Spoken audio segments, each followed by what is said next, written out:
다니엘서 9장 11절에서 20절을 한 절씩 교독하시겠습니다. 온 이스라엘이 주의 율법을 범하고 치우쳐 가서 주의 목소리를 듣지 아니하였으므로 이 저주가 우리에게 내렸으되 곧 하나님의 종 모세의 율법에 기록된 맹세대로 되었사오니 이는 우리가 주께 범죄하였음이니이다. 우리에게 내리사 우리와 및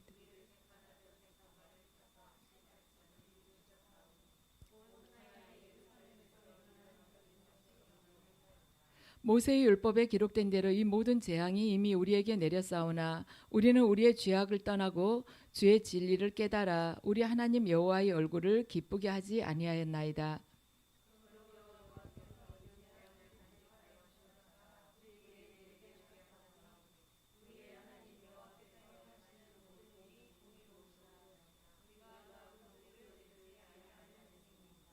강한 손으로 주의 백성을 애굽 땅에서 인도하여 내시고 오늘과 같이 명성을 얻으신 우리 주 하나님이여 우리는 범죄하였고 악을 행하였나이다.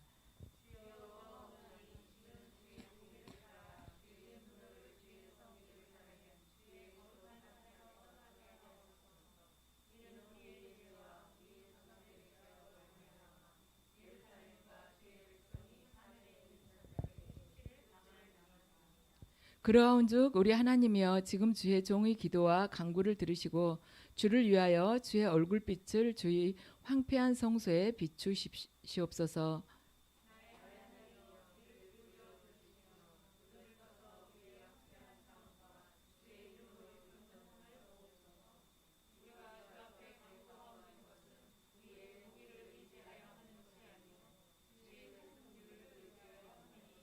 함께 읽으시겠습니다.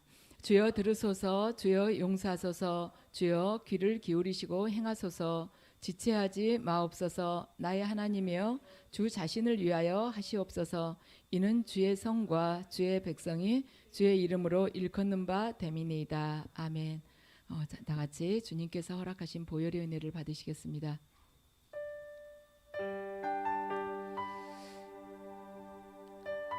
아버지 예배 가운데 보혈로 임재해 주시옵소서.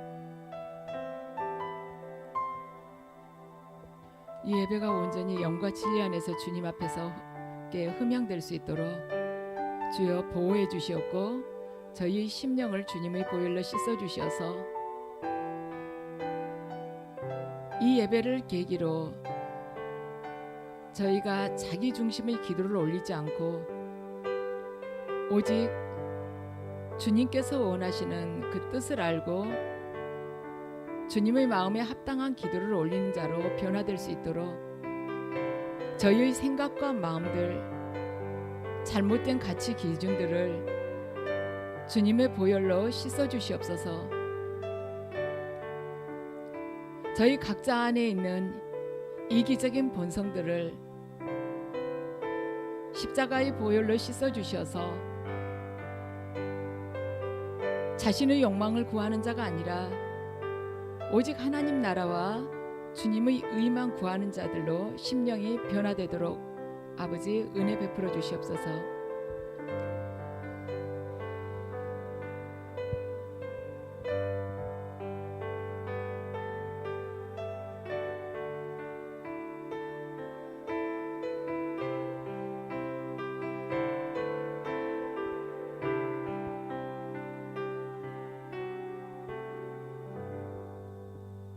아멘. 오늘 본문은 다니엘이 주님 앞에 올리는 기도입니다. 근데 우리가 하나님께 무엇을 간구하는가 그 제목으로 이 시간에는 말씀을 드리려고 하는데요. 다니엘은 우리가 잘 알다시피 기도의 사람이었습니다. 그래서 다니엘은 정한 시간에 기도를 하는데 누가 보든지 보지 않든지 항상 자기가 딱 정해놓은 그 시간에 기도를 했어요. 사자굴에 들어갈 수 있음에도 불구하고 기도를 했습니다. 다니엘은 사실은 바벨론의 포로로 끌려갔었습니다.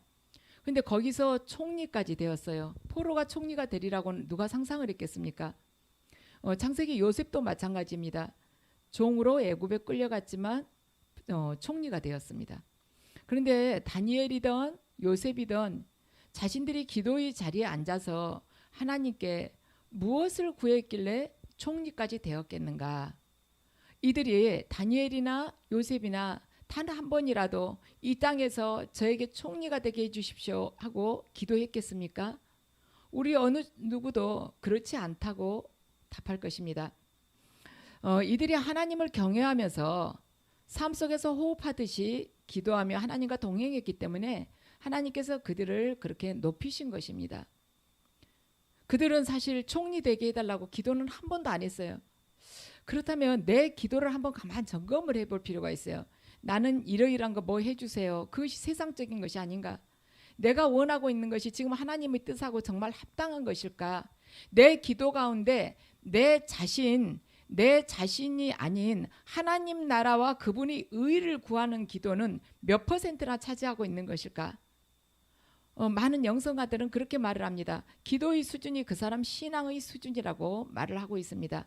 내가 오늘 아침에 드린 기도 가운데 하나님 나라를 위해서 그분의 의를 위해서 드린 기도는 정말 몇 분이나 되는 것일까? 우리에게 다시 한번 생각을 하게 합니다. 많은 사람들이 헛된 것에 종노릇하고 있는 그러한 삶을 살고 있는 가운데 다니엘은 하나님의 능력을 덧입고 역사의 권세를 넘어선 그러한 삶을 살았습니다. 다니엘이 말하자면 재상으로 있을 때 많은 나라들이 바뀌었어요. 그렇지만 다니엘이 그 자리는 정말 푸른 소나무처럼 그 자리에서 그대로 변함없이 있었던 것입니다.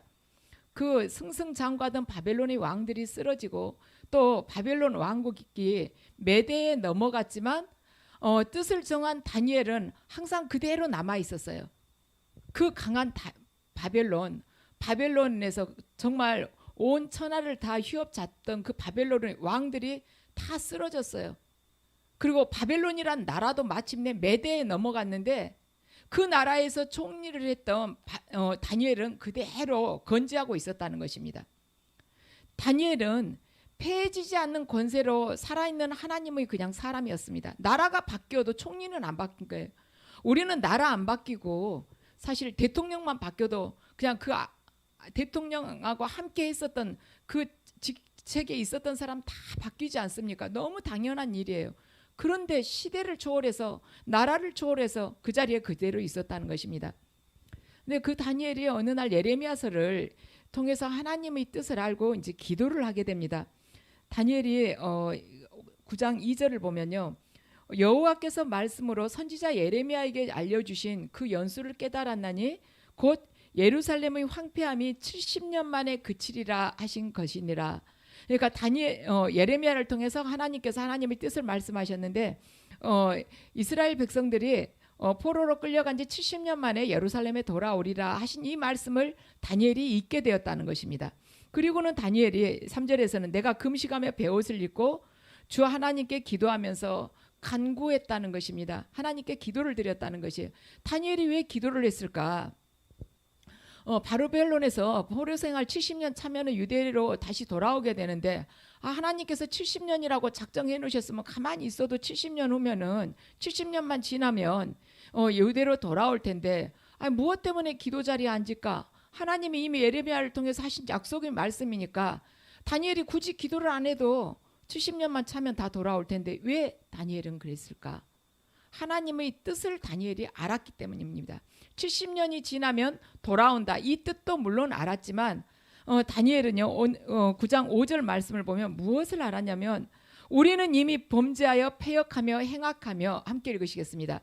우리는 이미 범죄하여 패역하며 행악하며 반역하여 주의 법도와 규례를 떠났사오며 이스라엘이 이미 하나님께 범죄하면서 패역하고 행악해서 주의 법도와 규례를 떠났다는 것을 다니엘이 알았다는 것이에요. 느헤미야 또한 마찬가지입니다. 느헤미야 1장 6절 말씀을 함께 읽으시겠습니다. 이제 종이 주의 종들인 이스라엘 자손을 위하여 주야로 기도하며 우리 이스라엘 자손이 주께 범죄한 죄들을 자복하오니 주는 귀를 기울이시면서 눈을 여시사 종의 기도를 들으시옵소서. 내와 내 아버지의 집이 범죄하여 느헤미야가 이스라엘이 하나님 앞에서 범죄한 죄들을 다 알고 자복을 했는데 그러면서 종의 기도를 들어달라고 하나님께 그러는데 자신과 자신 아버지 집이 범죄한 것도 들어달라는 것입니다.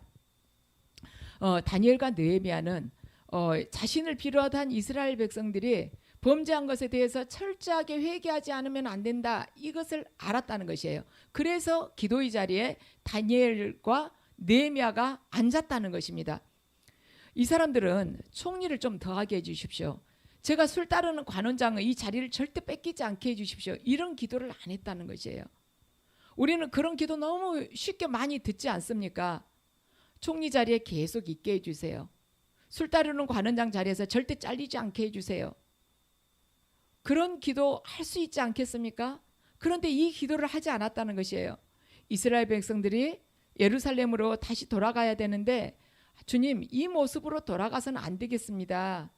철저하게 회개할 수 있도록 해주시옵소서, 이렇게 기도했다는 것이에요. 느헤미야는 자신과 자기 집안의 죄도 회개하오니 아버지, 이 기도를 받아달라고 이렇게 기도를 했다는 것입니다. 우리가 느헤미야기를 읽어보면요, 느헤미야가 얼마나 말하자 하나님 보시기에 정결한 삶을 살았는지를 알 수가 있어요. 그리고 얼마나 자신에게 하나님께서 허락하신 그 영광의 그 자리를 그냥 얼마든지 버리고 하나님을 향해서라면 무엇이든지 내놓을 수 있는 그 자인 줄을 알 수가 있습니다. 생각을 해보세요. 아닥사스다 왕이 안색이 좋지 않은데 무슨 일 있냐고, 한 가지 너 청이 있으면 하나 말해봐라. 제가 정말 어려운 일이 있습니다. 그러니까 네 청을 한번 이야기해봐라. 그러니까 느헤미야가 이야기하지 않습니까? 자기 말하자면 자기 나라가 이러이러하게 폐허가 되어 있다고 그러면서 이야기하지 않습니까? 네 청을 한 가지 말해봐. 하나님께서 만약에 우리에게 네 청을 한 가지 말해봐. 그러면은 하나님께 지금 우리나라가 이렇게 모든 것이 경제적이고 사회적으로 모든 것이 불안하고 힘이 듭니다. 주님, 우리나라 회복시켜 달라고 청 한 가지만 말해봐. 근데 그것부터 이야기할 사람이 크리스찬 중에 누가 몇 명이나 되겠습니까?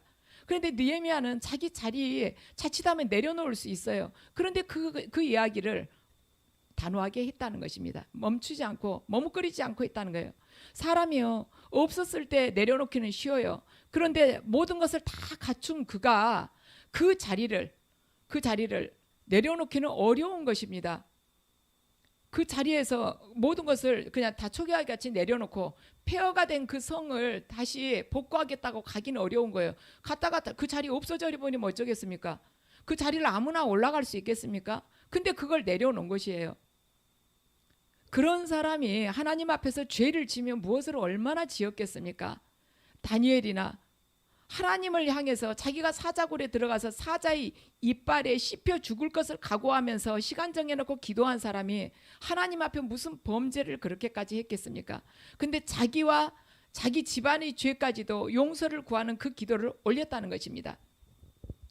다니엘과 느헤미야는 그 시대의 이스라엘 백성들이 타락하고 불신앙으로 그 길을 걸어갔던 그러한 책임을 이들이 기꺼이 지는 그 십자가의 길을 이들이 택했다는 것입니다. 이스라엘 백성들이 불신앙을 자기가 책임지는 그 십자가의 길을 스스로가 택했다는 것이에요.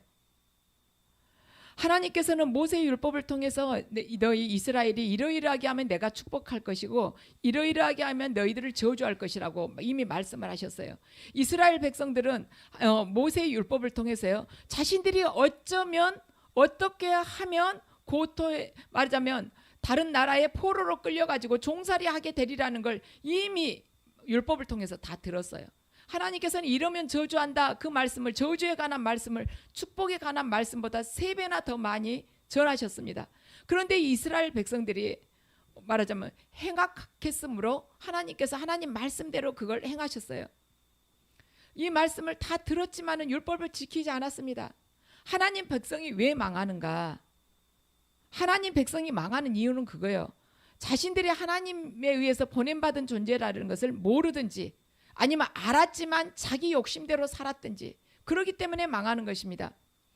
예수님께서 세상의 구속을 위해서 보내심을 받은 것과 같이 하나님의 백성들도요, 하나님께서 작정하신 그 시점에 세상에 이미 하나님께서 작정하신 그 때에 보내졌기 때문에 주어진 그 자리에서 하나님의 뜻을 우리가 계속 찾아가야 된다는 것입니다.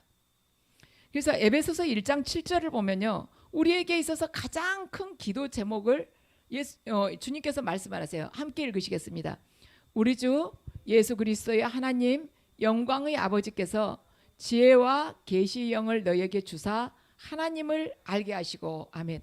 우리가 가장 말하자면 가장 우선적으로 삼어야 되는 것이 뭐냐면 하나님을 알아야 된다는 것이에요. 우리에게 있어서 가장 큰 기도 제목이 뭐냐면 하나님, 제가 하나님을 정확하게 알게 해주세요. 이 기도를 제일 먼저 해야 돼요. 하나님의 뜻을 알게 해주세요. 우리의 신앙은요, 하나님이 어떤 분이신지를 아는 데서부터 출발을 합니다. 하나님을 내가 제대로 알지 못하면요, 우리 기도는 다 헛것이에요. 제가 최근에 그걸 느꼈습니다. 이제 페루를 놓고 기도를 하면서 제가 어떠한 기도를 했냐면은, 하나님, 거기 가서 드리는 예배를 통해서 하나님께서 강력하게 역사를 해달라고 제가 기도를 했습니다.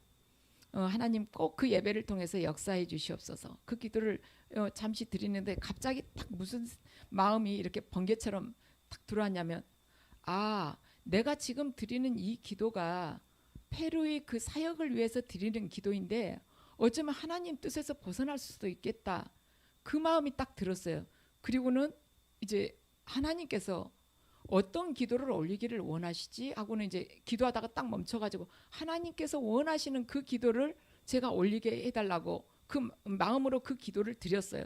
그러고 나니까 어떤 기도가 되냐면, 주님, 제가 페루에 가서 온전한 하나님께서 말씀하신 그 복음을 훼손하지 않고 전하게 하옵시고, 예배 가운데 하나님께서 보내신 이들이 참 복음을 듣고 반드시 거듭나게 해주시고, 또한 그 예배를 통해서 하나님께서 살아계심을 알고 그들이 인격적으로 온전하게 하나님을 만나게 해달라고 이 기도가 제가 되었어요.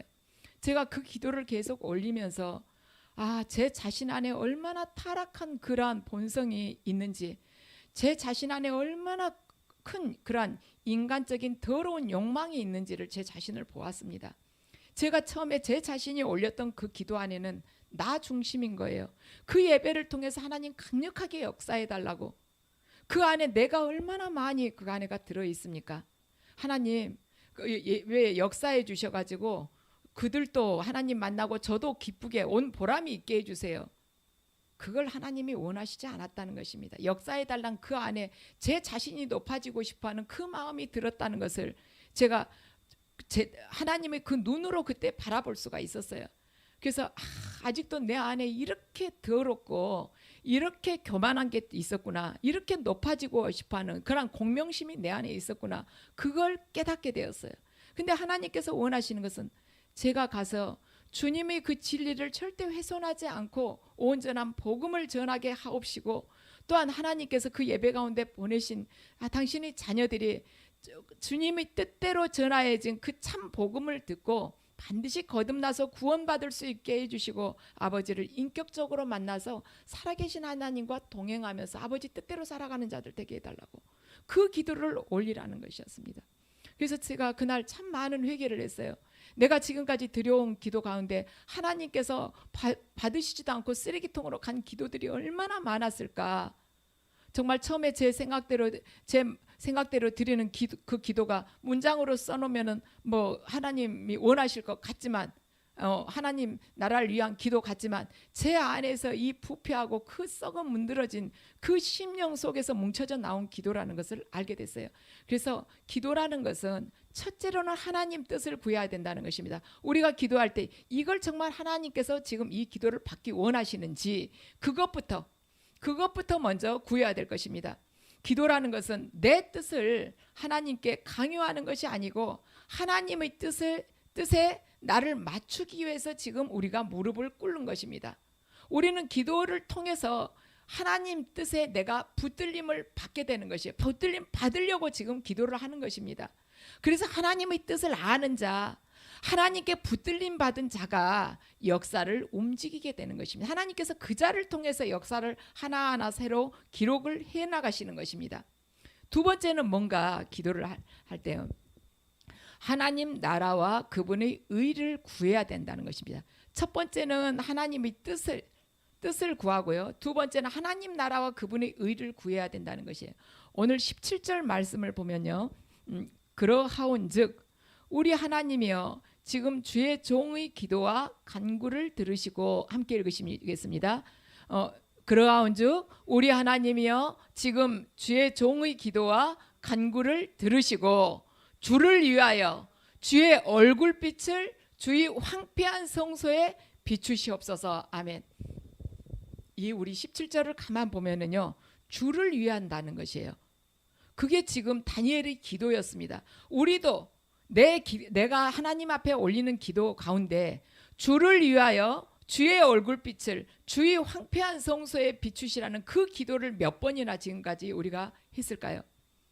주를 위한다는 것은, 이 말씀은 다니엘이 지금 하나님께 올리는 기도 전체에서 흐르고 있는 하나님 중심 사상을 지금 딱 집약해서 말을 하고 있습니다. 이 다니엘이 오늘 19장에서 올리는 그 기도를 딱 하나로 이렇게 말하자면, 집약해서 말을 한다면 주를 위하여 그 기도를 다 올리고 있는 것이에요. 우리는 자칫하면 나를 위하여, 내 가정을 위하여, 내 자녀를 위하여, 내 배우자를 위하여, 내 건강을 위하여, 나의 부를 위하여 이렇게 기도를 올릴 수가 있는데, 지금 다니엘은요 오직 주를 위하여 기도를 하고 있다는 것입니다. 하나님 백성들이 기도의 궁극적인 목적은 뭐냐면 하나님 영광을 위한 것이 되어야 된다는 것입니다. 다니엘은 지금 이 총리자를 위하여 기도를 하지 않았어요. 다니엘은 지금 물질을 위하여 기도하지 않았습니다. 내 병 낫게 해달라고 기도하지 않았어요. 다니엘은 주를 위하여 기도했다는 것입니다. 하나님께서 우리들을 성도로 이렇게 택하신 것은 우리들로 하여금 죄악으로 인해 부패해간 세상에 하나님의 의를 우리들이 실천함으로 인하여 하나님의 영광을 우리들을 통해서 나타내도록 하기 위해서 우리들을 택하신 것입니다. 이 썩어버린 이 세상 속에 하나님의 의를 우리들이 실천함으로 인해서 하나님의 영광을 나타낼 수 있도록 하기 위해서 우리를 부르셨다는 거예요. 마태복음 6장 33절 말씀을 함께 읽으시겠습니다. 그런즉 너희는 먼저 그의 나라와 그의 의를 구하라. 그리하면 이 모든 것을 너희에게 더하시리라. 아멘. 우리가 기도할 때 그분의 나라와 그분의 하나님의 의를 구하라. 그리하면 이 모든 것을 너희에게 더하시리라. 이 기도만 온전히 올려지는가? 이 기도만 올렸다가 만약에 나한테 있는 그 다급한 문제를 하나님께서 기억하시지 못하면 어떨까? 이거 시간이 급한데, 시간 딱 정해져 있는데 하나님 나라와 그분의 의만을 구하다가 정작 내 문제에 대해서 하나님께서 고개를 돌리시면 어쩔까? 이러한 불안감이 생길 수 있습니다. 어떤 분이, 제가 예전에도 말씀을 드렸지만 어떤 분이 그러세요. 제가 주님을 위해서 아버지 순교를 하겠습니다. 순교하기를 원합니다. 아버지 그 자리에 저를 보내달라고. 자기도 그 기도 하고 싶대요. 그런데 하게 되면은 그리 보낼까 봐서 못 하겠대요. 그 기도에 그냥 하나님이 탑석 응답을 하셔가지고 순교하도록 진짜 하시면 어떡할까? 그래서 무서워서 못 하겠다는 것이에요. 역사 안 하시면 하겠지만은 여기서 그의 나라는 뭐냐면, 나를 통해서, 그의 나라라는 것은요 이러한 눈에 보이는 어떤 지역을 뜻하는 것이 아닙니다. 그의 나라와 그분의 의를 지금 구하라고 그랬는데, 그의 나라는 나를 통해서 하나님의 백성이 될 누군가가 지금 그의 나라라는 것이에요. 우리들에게 있어서 성도들에게 있어서 상급은 뭐냐면요, 우리를 통해서 구원받는 백성이 바로 우리들이 상급인 것입니다. 황금 열쇠가 아니고요, 우리들을 통해서 구원받는 백성, 그가 바로 상급이라는 것입니다. 그래서 그의 나라는 나를 통해서 하나님의 백성이 될 누군가가 바로 그의 나라인 거예요. 그가, 왜냐하면 하나님 나라가 확장이 됐기 때문에. 그런데 우리가 내 자신의 문제만 빠져 있으면 이런 사람들이 구원받을 수 있는 기회를 놓쳐버린 것입니다. 우리 각자에게 있어서는 그 몫이 있어요, 파견될 때. 그런데 거기에 대해서 고개를 돌리지 않는다면, 거기에 대해서 헌신을 하지 않는다면 그들이 구원받을 기회를 우리로 인해서 놓칠 수가 있다는 것입니다. 그리고 그분의 의는 무엇인가?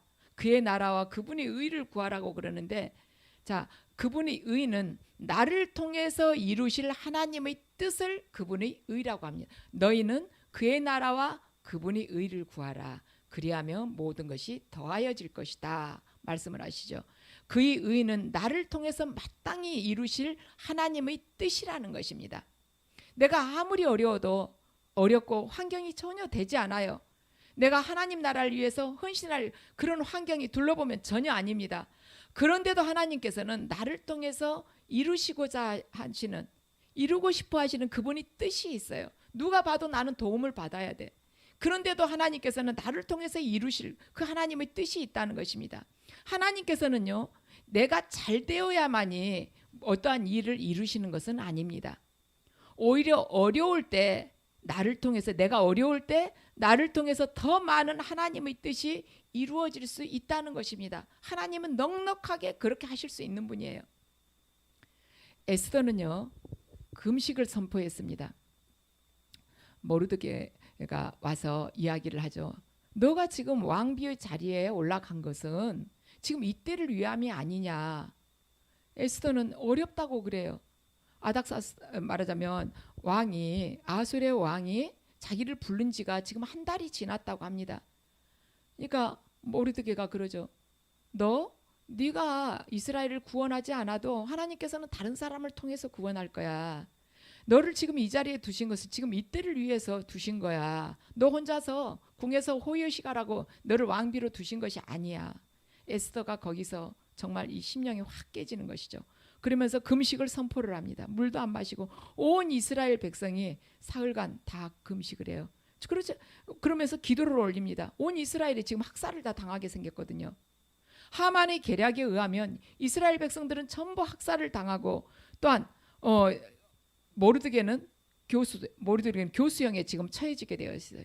그런데 에스더가 이스라엘 백성들에게 금식을 선포하면서 함께 금식하면서 기도하고 들어갔을 때 하만이 모르드게를 매달아 죽이겠다는 그 교수대에 하만이 대신 매달리고 이스라엘 백성들은 모두가 구원을 얻습니다. 우리가 하나님 나라와 그분의 의를 구하면서 간절하게 구하게 된다면, 내가 죽으면 죽으리라는 그 마음으로 나아가서 그분의 나라와 그분의 의를 구하게 된다면 하나님께서 반드시 역사를 하세요. 내 욕심으로, 내 욕망을 구하니까 하나님께서 역사를 안 하시고 응답이 없는 것입니다. 이인상 선교사님은 여자분인데 남편이 미국 공화당에서요 대통령 보좌관이었습니다. 그러니까 남편이 포드 대통령, 부시 대통령 보좌관이었어요. 그런데 이분이 정말 부러울 것이 없는 분이죠. 세상적으로 봐서는요. 그런데 이렇게 잘 살다가 모든 것을 다 내려놓고 전 세계 오지를 다니면서 선교를 하고 계십니다. 그래서 순회 선교사로 떠나게 되었어요. 근데 떠나게 된 계기가 뭐냐면 어느 주일날 예배를 드리고 있는데 주님께서 이인성 선교사님한테 딱 말씀을 하셨어요. 너 뭐 하다 왔냐고 물어보셨습니다. 그런데 그 말씀이 딱 들리는 순간에 내가 뭐 하다 왔다고 주님께 말씀을 드리지? 하고 뭐 하다 왔습니다 하고 말을 해보려고 하니 할 말이 전혀 없었습니다. 그래서 연이어서 어떤 마음이 들었냐면 하나님께서 어떤 말씀을 주셨냐면, 내가 너에게 좋은 은사들을 주었는데 너는 너만 잘 먹고 잘 살다 왔냐, 이렇게 말씀을 또 주셨어요. 그러니까 이분이 죄송한 마음에 아무 말씀도 드리지 못했습니다. 근데 그때 이인성 선교사님이 뭐 믿음 생활을 안 하고 세상적인 것만 누리다고 있었냐면 그것이 아니었습니다. 교회 안에서 믿음 생활 남보게 열심히 했어요. 그리고 청년부들도 인도하면서 교회 안에서 아주 충성을 했습니다. 그런데 하나님께서 그걸 원하시지 않았다는 것입니다. 그 교회 안에서 이인성 선교사님을 봤을 때는 누구나 믿음이 좋다고 했을 것입니다. 사회적으로 그만한 위치에 있으면서도 저렇게 겸손한 마음으로 청년들 섬기면서 저렇게 교회에 헌신하고 있다고 그랬을 것입니다. 그래서 우리가 착각하지 말아야 될 것이, 이 인간의 우리의 눈으로 보는 거하고 하나님의 눈으로 보시는 거하고는 다르다는 것입니다. 그 교회 안에서는 전부 다 칭찬을 하고 존경했을 거예요. 그만한 위치에 대통령 보좌관이면서, 남편이 대통령 보좌관이면서 저렇게 청년들을 잘 섬기고 교회에다가 희생을 할까? 그런데 하나님은 너 뭐 하다 왔냐? 내가 너한테 그렇게 많은 것을, 좋은 것들, 좋은 은사 주었는데 너 너만 누리다가 왔냐? 이렇게 물어보셨다는 것입니다. 그래가지고 그 말씀을 듣고 나서는 그 후로는 이제 막 노방 전도도 나가가지고 한 사람 한 사람 영혼을 구하는데 아주 노력을 했어요. 그런데 사회자가 물어봤어요. 그러면 그 말씀 듣고 나서 바로 주의 종이 됐습니까? 물어보니까 자기는 한동안 오랫동안 순종을 하지 못했다고 그 선교사님이 이야기를 하셨어요. 선교사님은 계속해서 주님한테 주님, 저는 빛나는 평신도가 되겠습니다. 그리고 남편이 목사가 되면 남편이 혼자만 목사를 하고 저는 이제 돕겠습니다. 목사 사모로서 돕겠습니다. 이렇게 마음으로 하나님께 기도를 한 것입니다. 그런데 어느 날 하나님께서 남편을 통해서 이 이인성 선교사님을 부르신 것입니다. 네, 남편하고 아침에 이제 둘이 차를 마시고 있는데 남편이 이 선교사님한테 그러더래요. 이제 그때는 선교사가 아니었죠. 뭐라냐면 내가 이 말을 왜 하는지 모르겠어. 그러면서 지금 주님이 이런 마음을 주셔. 안수받고 순종하라고 그 말씀을 주신다고. 그러면서 남편이 당신이 하나님께 받은 게 많은데 빨리 안수를 받지. 이렇게 이야기를 남편이 한 것입니다. 그런데 이 선교사님이 그 이야기를 딱 덧붙이는 거예요. 남편이 그런 말을 절대로 할 사람이 아니라는 것이죠. 남편하고 선교사님은 아주 그 서로 가까운 친구처럼 그렇게 지냈대요. 그러니까 남편이 자기가 주의 종이 돼가지고 이렇게 막 헌신하고 너무 거기에 시간 빼앗기는 걸 그렇게 원치를 않을 걸로 이 선교사님은 생각을 한 것입니다. 근데 남편도 자기도 내가 이 말을 왜 하는지 모르겠다 하고 전했는데 선교사님이 거기서 이제 마음을 딱 정한 것입니다. 아, 하나님 뜻대로 정말 내가 안수를 받고 하나님 뜻에 순종해야겠다. 왜냐하면 이 선교사님이 자기가 혼자서 하나님 앞에 드린 기도가 있었기 때문입니다. 주님, 저희 남편을 통해서 안수를 받으라고 하시면 받을게요 하는 이 기도를 그 전에 드렸었어요. 그랬는데 하나님께서 남편 입술을 통해서 말씀을 하신 것입니다. 그래서 하나님께서는 이 선교사님한테 어떠한 사명을 주셨냐면 선교사가 없고 복음이 전해지지 않는 곳으로 가서 선교를 하라고 하신 것입니다. 그러니까 이 선교사님이 주로 아프리카로 가신 거예요. 그리고 남들하고 이렇게 같이 이렇게 다닌 것이 아니라 주로 이렇게 단독으로 순회 선교사로 다니신 것입니다.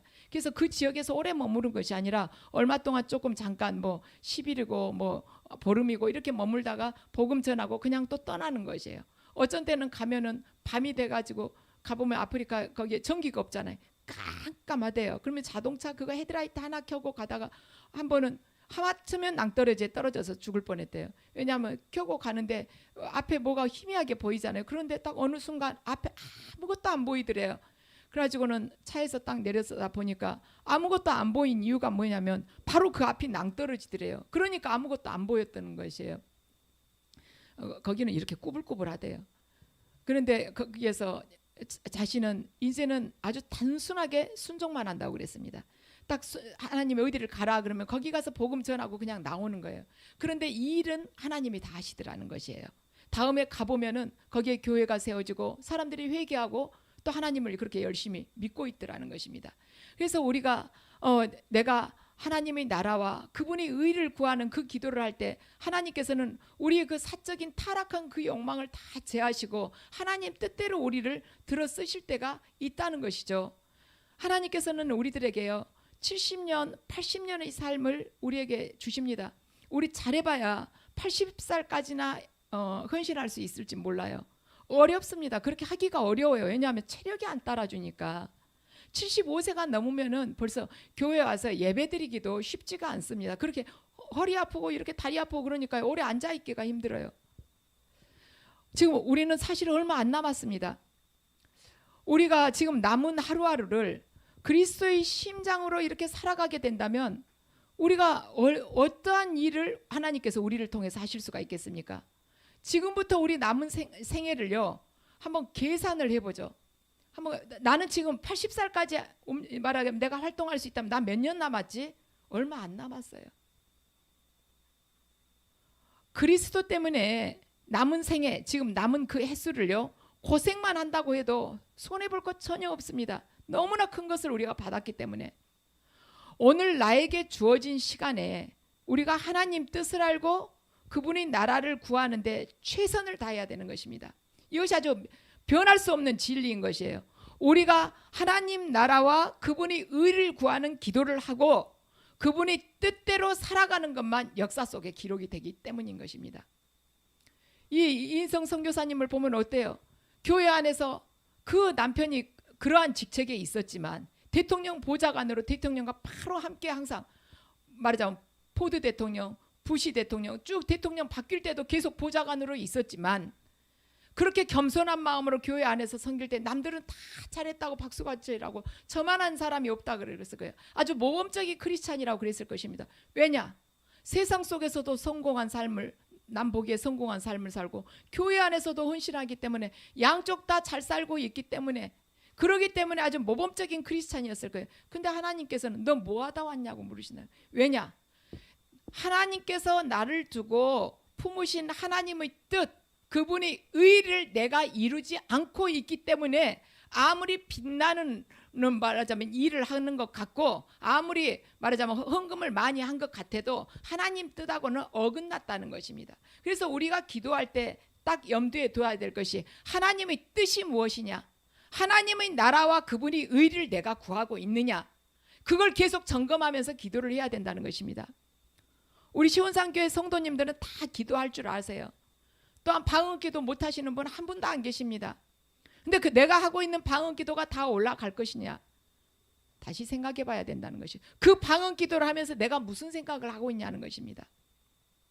내가 지금 구하는 육적인 욕망을 붙들면서 절대로 이건 놓치면 안 돼, 어떻게든 이 응답 받아내야 돼, 이 마음으로 하고 있는지, 아니면 모든 것 다 내려놓고 하나님 뜻을 저에게 주시옵소서, 하나님께서 원하시는 그 기도를 올릴 수 있도록 주님 도와주시옵소서 하면서 저를 하나님께 맡기고 있는지 그걸 계속 점검을 해야 돼요.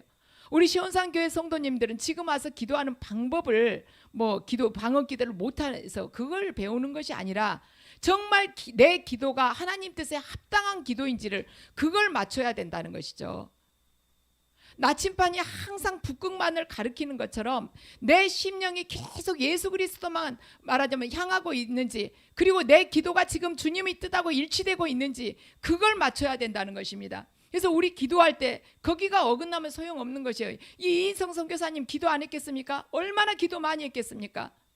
그런데도 너 뭐하고 왔냐고 그러셨다는 것이에요. 우리도 그럴 수 있어요. 우리도 충분히 그럴 수 있습니다. 내가 지금 내가 서 있는 자리에서 지금 내가 하고 있는 나의 이 삶이 진짜 하나님 뜻하고 일치되었는지 우리 매 순간 하나님께 여쭤보면서 걸어가야 될 것입니다. 그래서 우리가 하나님의 뜻대로 살아가게 될 때 그분께서 원하시는 그 하나님 나라를 구하고 그분이 의를 구하는 자가 될 때 우리의 과거가 지금까지 비록 엉망이었고 우리들 각자가 미래를 예측할 수 없다고 할지라도 주님 앞에서 지금 이 현재 이 시간에 하나님 뜻하고 일치된 삶을 우리가 살아가게 된다면 정말 하나님께서는 하나님의 비밀을 알고 기도하는 자라 그자 우리들 각자 그렇게 변화된다면 우리들 각자를 통해서 역사를 움직이실 것입니다. 우리가 하나님의 뜻을 구하면서 기도하게 된다면 우리는 하나님의 비밀을 알게 돼요. 그리고 우리를 통해서 하나님 나라를 계속 확장될 것입니다. 진짜 중요한 것은 요셉과 다니엘은 총리시켜 달라고 기도하지 않았는데도 하나님께서 그들을 높여주셨는데 그들은 현실이 문제에 집착하지 않고 하나님 나라와 그분이 의만을 구하고 하나님의 영광을 위해서 기도하면서 걸어갔다는 것입니다. 그 자를 통해서 하나님께서는 그 역사를 계속 써나가셨다는 거예요. 그래서 우리 기도의 이 전체가 지금 완전히 개혁을 해야 돼요. 개혁해야 되는 것입니다. 내 기도 지금 하나님 뜻에 합당한가? 내 기도를 지금 하나님께서 받으실 것인가? 내가 지금 내 뜻을 구하는 것이 아니라 하나님께서 나 안에 충분하게 임재하시도록 하고 그분의 뜻이 내 삶을 통해서 이루어지도록 내가 지금 기도하고 있는가? 이 시간을 통해서 우리 모두가 변화되어서 이 예배를 기점으로 해서 내 기도의 BC와 AD가 바뀌는 그렇게 변화되는 그러한 분기점이 되어서 여러분 모두의 기도가 하나님 앞에 흠양되고 또한 하나님께서 우리에게 주신 그 하나님의 뜻, 하나님의 계획이 여러분들 각자, 저와 여러분들 각자의 삶을 통해서 이 땅에 이루어지시기를 예수 그리스도의 이름으로 축원합니다.